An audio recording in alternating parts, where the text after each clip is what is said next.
Hi అండి. రాజుల mutton pulao చూడండి. ఇప్పుడు స్క్రీన్‌లో చూపిస్తున్నాను కదండీ! అవన్నీ ముందు ముద్ద చేసుకోవాలండి. ముందు గరం మసాలా ఉన్నాయి కదా! స్క్రీన్ షాట్ తీసుకోండి. ఎంతెంత ఏసానో అవతే తెలుస్తాయి. గరం మసాలా పౌడర్ చేసుకోండి. అలాగే గసగసాలు, అల్లము, వెల్లుల్లి ముద్దండి చేసుకోవాలి. అలాగే 3 ఉల్లిపాయలు, 5, 6 ఎండుమిర్చి వేసుకొని ముద్ద చేసుకోవాలి. కేజీ మటన్ తెచ్చుకొని శుభ్రం చేసిన తర్వాత మన రుచికి సరిపడ ఉప్పు, పసుపు, నెక్స్ట్ కొంచెం నూనె వేసుకొని మనం రుబ్బుకున్న మసాలా మొత్తం వేసేసి, అలాగే కారం వేసాం కదండి. మరి కారం ఇంకా అవసరం లేదు. గరం మసాలా సగం వేసుకోవాలండి.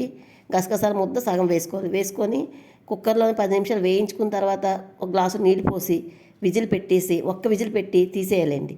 తీసేసిన తర్వాత ప్యాన్ పెట్టుకొని మటన్ పులావ్కి కేజీ మటన్కి 3/4 కేజీ రైస్ వేసుకోవాలండి. సోనా మసూరి రైసు.